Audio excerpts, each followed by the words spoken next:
let's lace them up and go to the NBA where Jokic made his return after missing a month. The Nuggets went 10-6 without him. They had the red-hot Clippers, winners of 16 of their last 19, best in the NBA during that stretch. And in the first, Jokic cut right to work, y'all. Jamal Murray finds him. That's an easy lay. Denver down 2. Next Nuggets possession, Jokic decides to test out his range, see if he still got some service from downtown. Can you hear me now? Good. He had 9 in the first. Listen, he only has to miss one more game this season to still be eligible for NBA awards like MVP, and I think he can be able to get that. 2+1 for James Harden there in the second quarter. He had 11 in the frame, finished with 25 and 9. Few possessions later, Harden throws it up here after trying to pick the ball up, and John Collins puts it back in with authority. He had 18. Clippers down by 9 at the half. We go to the fourth quarter now. Just check this out, y'all. Denver up 9. Jokic gets deep into his bag. Oh, behind the back. A little Euro step there. Gets it to go. He looks good to me. Right? Nuggets bench loving that. And then a few possessions later, he's still in his bag. Oh, my. Behind the back fillet to Watson for 2 of his 21. The NBA is happy to have him back. Then later in the fourth, Jokic wide open for 3. He finished with 31, 12, and 5. Nuggets beat the red-hot Clippers by 13. Here's Jokic post-game on his return. I was scared, of course, but I think whatever I do it with honesty. I put the work into prepare my body, so I know I think the bad things doesn't supposed to happen to those people who really give it 100% of themselves. So I kind of knew in the back of the head it's nothing serious, but I was a little bit scared. Game back. He drops 31, 12, and 5 assists in just 24 minutes and 32 seconds of playing time, y'all. He's the first player in the play-by-play era, which stretches back to the 1997-98 season, to record 30, 10, and 5 in under 25. Okay, how about the best in the East? Pistons in the Bay Area taking on the Warriors. This is the first half here. Pistons up 15. Cade Cunningham, the Jalen Duren for the dunk. Duren had 21 and 13. Pistons, well, they led by 13. All-star. Yeah, at the half. All right, to the third now. Cunningham, yeah, look at that. Floater. Pistons up 20. I mean, they were just rolling at this point. And then the Green Eye Bandit, yep, for 3. He was 7 of 16 from the floor. Then under 5 minutes to go, Curry drives. Bucket's good, but look, watch the limp. Oh, no. He would leave after this with right knee soreness. He says he aggravated it earlier in the week working out in Minnesota. Fourth quarter now. Pistons leading by 11. Cade Cunningham again. He had a double-double, 29 and 11. And then here comes the Warriors. Buddy Buckets, step back 3. Hey, the lead is just 8. And then DeAnthony Melton, the layup. Hey, the lead is now just 4. Okay. Here come the Warriors, but J. Cole, a.k.a. Tobias Harris, Cole world. knocks it down. They've won 7 of 9. Here's Steve Kerr on Steph's injury. I think he's okay. I don't think it's anything major, but we'll have an update tomorrow. Is that something bothering maybe even going into the game a little bit? Yeah, it was the knee that kept him out of the game in Minneapolis, and so it's been nagging him, the last week or so. Steve, is he going to get an MRI? I don't know. I haven't even talked to Rick yet. All right, let's tune into the Lake Show, a.k.a. the Luka and LeBron Show. Lakers taking on the Wizards. Alexander Ovechkin in attendance. Okay. Watch it go. All right, Ovi. First quarter, Luka came into the game wearing an apron because he was cooking up something special. Hand in his face, don't matter. A few moments later, let's test out the range. Oh, yep, 3 ball. The man was on fire, still in the first. Lakers up 9, Luka the steal, and then down the other end, he cash apps Jackson Hayes a dime. The Don had 16, 7, and 7 assists in the first quarter. He's the first player to do that since 1997-98. We go to the second quarter, LA up 20. Watch this. LeBron James. He still got friends in high places. Oh, my. Okay, I see you. The other day, he said he's in a battle with Father Time, and he's taking it personally, and it shows. Later in the second, Doncic in your face. America, he had 25 30-point triple-double in the first half. Unbelievable. Second of his career, only player to do it twice in NBA history. Third quarter, Lakers up 28. LeBron James doing a dunk contest in the middle of the game. The reverse alley-oop is nasty work. Wow. He finished with 20 and 6. Still in the third. Made you look. Easy three. Luka had 37, 13, and 11. Lakers scored 140 plus for the fourth time this season. They did that 4 times all last season as they win big. And listen, that's Luka's fourth 35-point triple-double with the Lakers already tied for third most in franchise history. And he did it in just 67 games. Unbelievable. As you can see, everyone else on that list played in a lot more games. Ever since the Knicks got booed off that home court, they've won 4 straight. Can they make it 5 against the Blazers? We'll have to see. Playing at MSG, we pick it up in the first quarter. Jalen Brunson, man, he was cooking in this game. Gonna go ahead and hit the step back, step back. You don't know me like that. Basket and the foul, 4-point play. He had 13 in the first. Second quarter, Mitchell Robinson, best offensive rebounder in the league, finding the hot hand. Brunson for 3. Knicks up 18. Under 20 left till the break. Oh, where you going? Brunson with a crossover and another 3. He had 26 points in the game and hit 10,000 career points last night as well. Third quarter, Knicks up 15. Cat was a rebounding machine as well. Gonna go ahead and find Hart on the break, and then he finds Mikal Bridges for the lay. Cat had 14 points, 20 rebounds to become the first player this season with back-to-back 20-board games. Then in the fourth, OG Anunoby with 3. He had 24. Knicks win their 5th straight in a 30-point dub. Now, not long ago, the Celtics were sitting in the 8th seed. A strong December run pushed them back up the standings, and by January 5th, they had taken the 2 seed from the Knicks. Ever since, Boston and New York have been going back and forth, and at the moment, they're deadlocked for the 2nd seed. All right, let's talk more hoop with Double D, Anscape senior writer David Dennis Jr. Oh, you take a look at the East here. Pistons have won 7 of 9. Who do you think's better suited to challenge them? Is it the Knicks? Is it the Celtics? Brian, we're supposed to be boys, man. How you gonna ask me a tough question like that first thing in the morning, man, knowing that the East is a mess right now and it's kind of a mess in the mix right now? If I had to pick one, I guess I'm gonna go with the Knicks, especially what we've seen from the last 5 games. They beat the Nets by like 60 points. They had a really good win against the 76ers. And over the last 4 or 5 games, they have the best defense in the league. They've kept teams under 100 points in 4 out of the last 5 games. And a lot of that comes to just straight up effort. Karl Anthony Towns putting up those back-to-back 20-rebound games. I think the Knicks are hitting a stride at a good time. And I think once they get past that trade deadline and all the Giannis talk, I think that'll help recenter and refocus them a little bit more. No disrespect to the Celtics, who have an MVP candidate in Jaylen Brown and the best offense in the league for long stretches of the season. And if Jason Tatum comes back, erase everything I just said. Yeah. Jason Tatum comes back, the Celtics are going to leapfrog the Knicks as the best team in the East, aside from the Pistons. Okay, so now let's transition to the West, because now that Nikola Jokic is back. Hey, the Nuggets, I mean, they won, 10 of the 16 games that he was out. How do you view them now that the Joker's back? Denver Nuggets are the best team in the NBA right now. Wow. I mean, part of that is, yes, OKC has a lot of injuries, but what we're looking at is the best team. They easily handled a red-hot Clippers team last night with Jokic coming back. And all these previous years, without Jokic, this team has been a disaster. But Jokic being out was kind of a blessing, and a lot of that is because of the emergence of Peyton Watson, who was only averaging 11 points up until Jokic's injury at the end of last year. But since then, he's been averaging 22 points, defending the best player, a steal, block and a half. This dude is emerging as a real deal star for this Nuggets squad and is helping fill out this roster. And he's going to help some of those bench time when Jokic is not playing.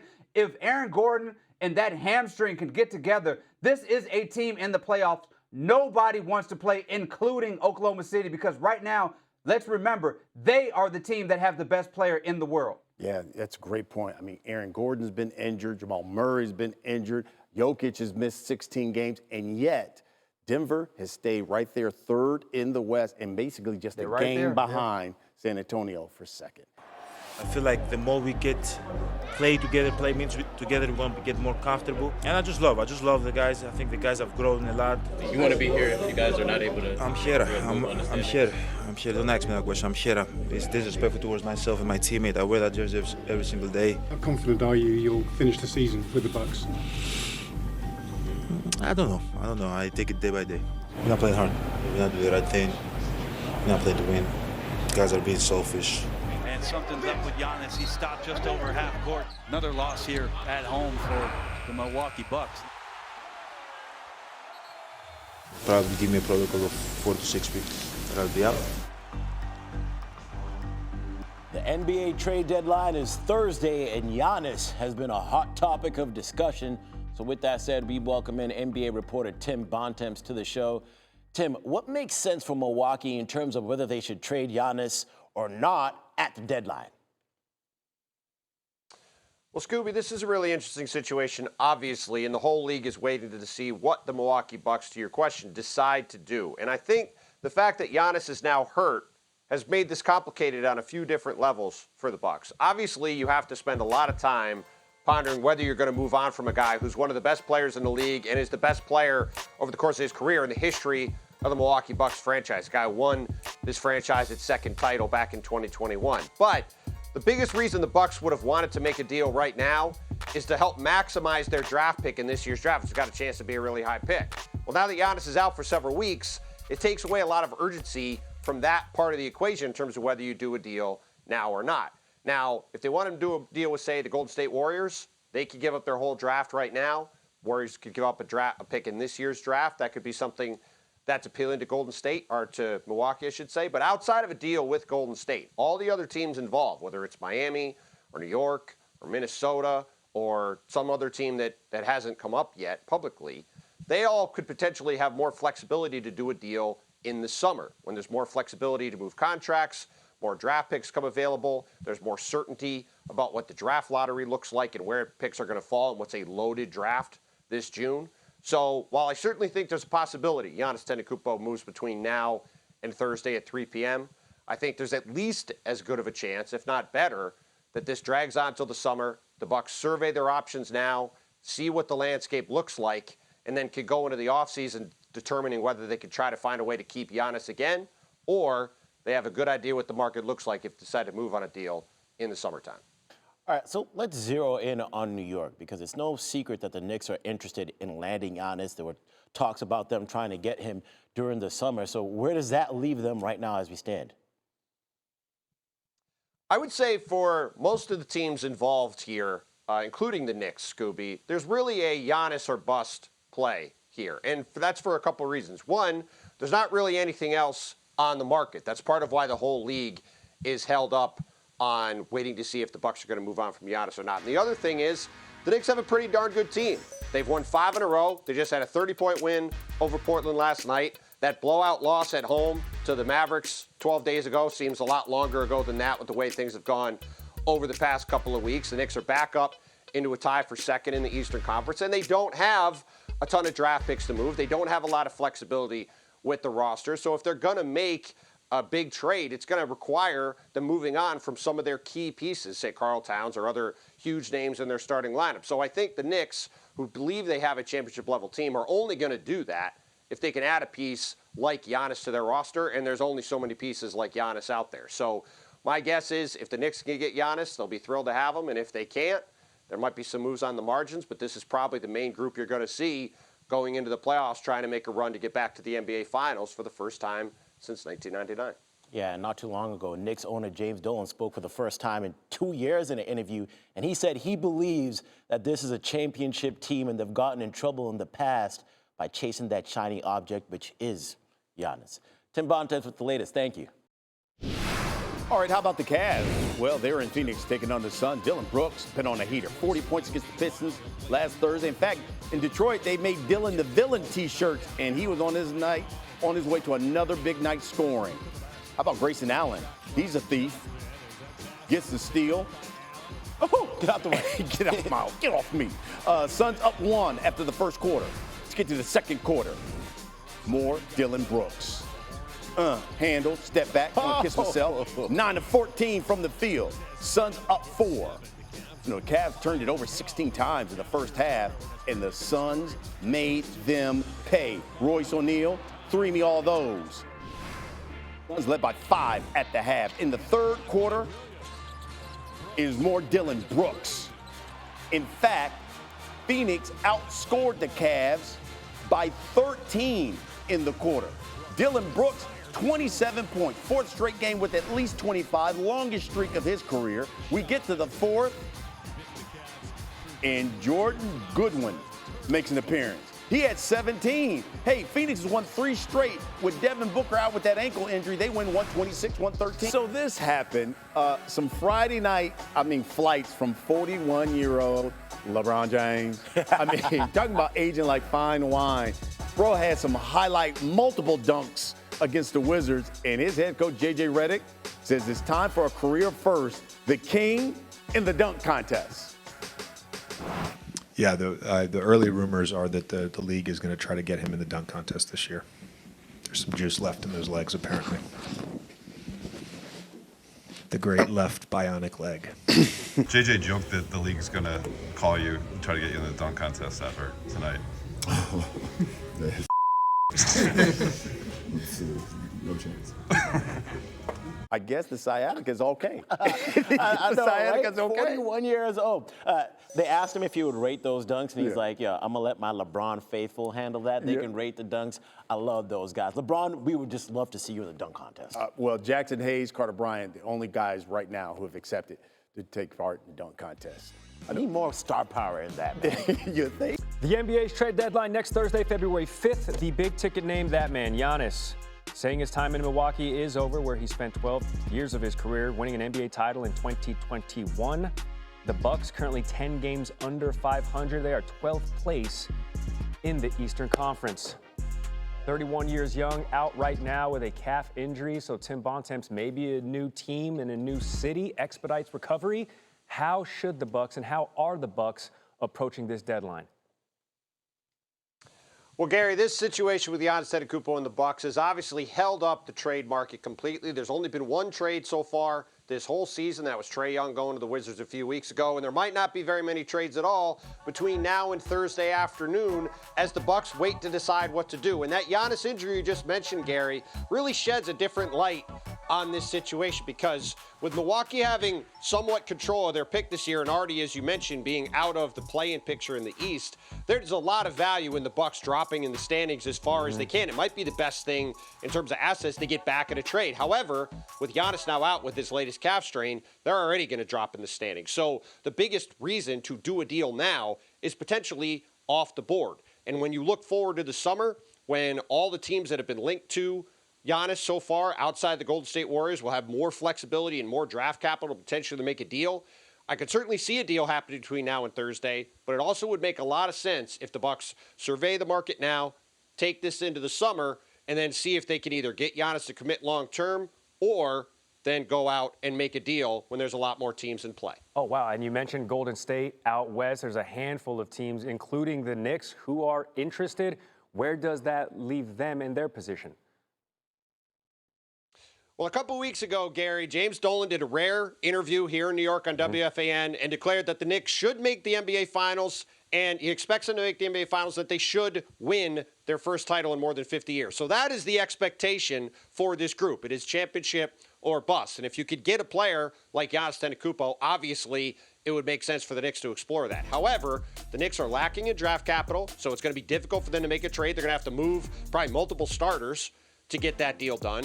And by the way, a couple weeks ago, the Knicks were in a losing streak. They got blown out at home on Martin Luther King Day to the tanking Dallas Mavericks. Since then, they've ripped off 5 in a row. They had a 30-point win last night over the Portland Trail Blazers, had a great win the other night against the Toronto Raptors on the second night of a back-to-back. They're now back in a tie for second place in the East. So, like a lot of these teams across the league, if Giannis truly becomes available and moves somewhere, the Knicks are probably going to be right in the middle of trying to get him. And if they don't, I would expect the Knicks to stand pat and largely see the group they have now try to make the playoff run their owners declared they should make. And that group right now is currently second place in the East, like you mentioned, 12 games over 500. The NBA's trade deadline next Thursday. at 3 p.m. Eastern. Tim Bontemps joining us this morning on SportsCenter with the latest. Tim, much appreciated. Wanna try to boast at what I look like. Think I'm gonna try to wear, I pull up long range. Jimmy with the heat, I'm on fire. It's NBA over here,